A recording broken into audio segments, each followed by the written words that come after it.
Hell yeah, everyone. Look at that hair. Look at that hair. It's getting thin. It's getting thin. Let me hear you say,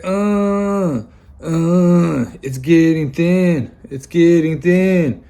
Yeah, baby. So today's Monday. It's a fantastic day. Whatever. It's over exaggerating. It's whatever. It's a Monday. I did have an audition today. Thank you, Dante, my manager. Got me an audition for a commercial. I took care of that today. And then just did some stuff around the house, and now getting ready. I have an open mic going to host here. Only 2 people can make it out tonight. Some of the other people can't make it tonight. So I got Rico and Buffy coming over, and we're going to do some open mics, probably 2 rounds of open mics, do some writing, and see if we can create anything interesting tonight. I don't know. We'll find out. But anyways, that is that for today. Pretty simple. Nothing crazy. As far as this week, I know tomorrow is Tuesday. We got the mic. Supposed to be meeting up with Kayla Hardy. I think we're going to be talking about her show. She's trying to produce a show in March, and she wanted me to be a part of it. But also, we were just going to run some stuff back and forth. But then Miguel's coming out too. We're going to do some writing as well. As long as everything goes correctly, that's the plan for tomorrow. The more and more I want to get this Lego stuff done for Kidder, for the show Kidder, like, I keep finding more shit to do. I really feel like I got to carve out like 3 days. I can just carve out 3 days and just say I'm not doing anything else. Nothing else. Want dinner? Cook it yourself. Need me to unplug the toilet? Unplug it yourself. Like, you figure it out. You know what I mean? Like, I feel like that's what I need to do. There's always something. There's always something keeping me from getting it done, and I need to get it done. I really do.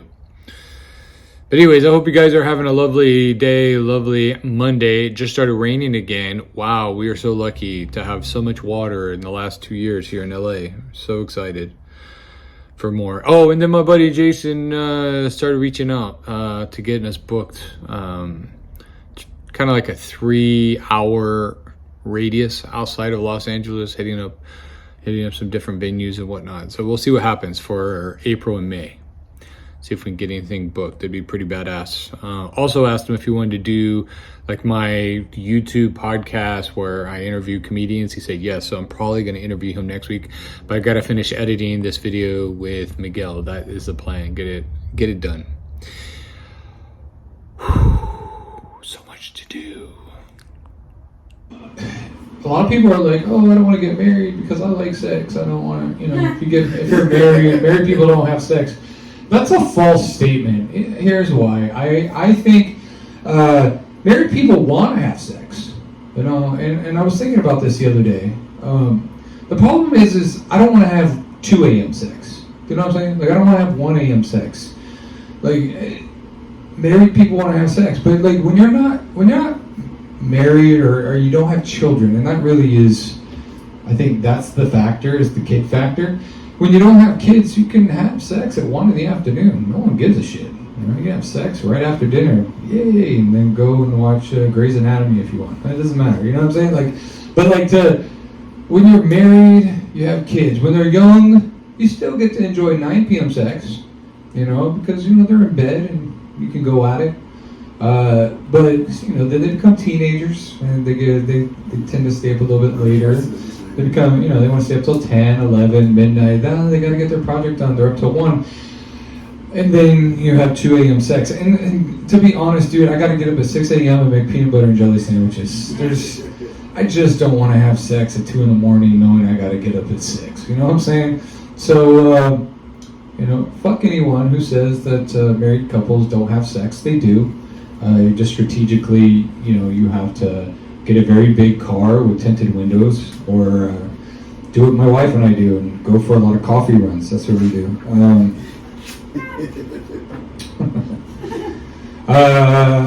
My wife has really white teeth. It pisses me off.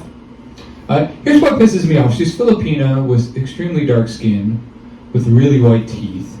So there's a really big contrast there. But then you throw me next to her to take a selfie and my teeth are like in between her white teeth and her dark skin.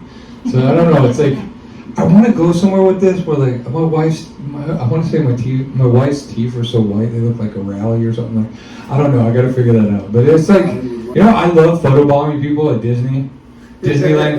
And here's the thing. Like I've been doing it for like.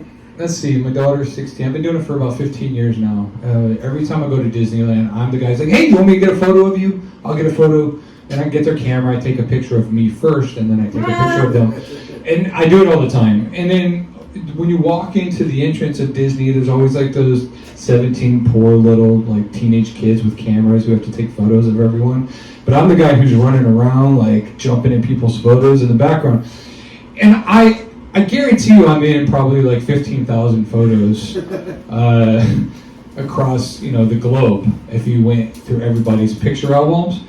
And my wife, she asked me recently, we went to Disneyland this last year, she's like, why do you do this every time we're here? And I go, it's my Disneyland. I go, here's the honest truth. I go, I always thought I'd be famous one day. And now as a comedian, I'm one step closer to maybe achieving some type of fame. One day, someone's going to write me and be like, yo, Chris, you're in my photo from 2013. We did a trip out to California, and you're in our photo. They're going to circle it. I'm going to be on, like, the Jimmy Fallon show. We sit there, and Jimmy's going to be like, no, I heard you like to photobomb people. Well, we got photos from blah, blah, blah, blah, Nashville, Tennessee. I think, yeah, it's my hobby at Disneyland. That's what I do. Well, here's something fun. So you guys know I've been doing this carnivore diet and been finding stuff to eat when I go out to restaurants. I went to the In-N-Out the other day and I gave them do you know they got like a secret menu? Yeah. Right, they got the secret menu.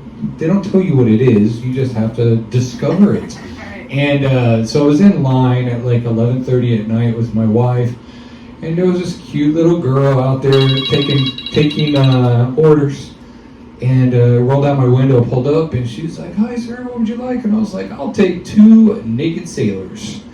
And she just, what? And I go, I'll 2 naked sailors, please. I don't need any ketchup or anything. And she goes, what the fuck's a naked sailor? And I go, like the meat and cheese. I just want meat and cheese. That's it. I don't want the bread. I don't want anything. Just meat and cheese, naked sailor style. And she goes, you mean a Flying Dutchman?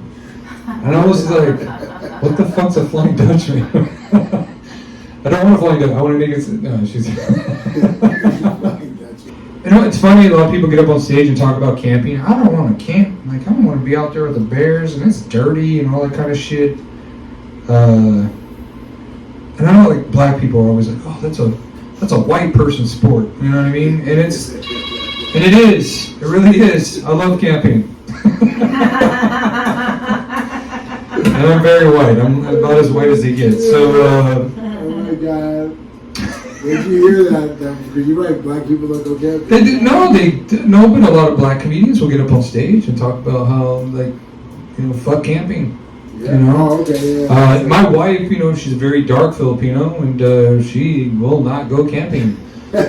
She's all about glamping, staying in a log cabin with a jacuzzi and all that kind of stuff, but she does not want to lay on the dirt under the stars. That's my thing. I enjoy it. Too close to home for them still? I think so, dude. Yeah, it's to her, it's 2 third world country. It's what generation ago. Yeah, that's what her mom and dad used to do. That's what my wife's mom and dad used to do. She doesn't want it. She doesn't want that. Her parents came to America, so they didn't have to sleep in the dirt anymore. I guess in the Philippines it would be the sand.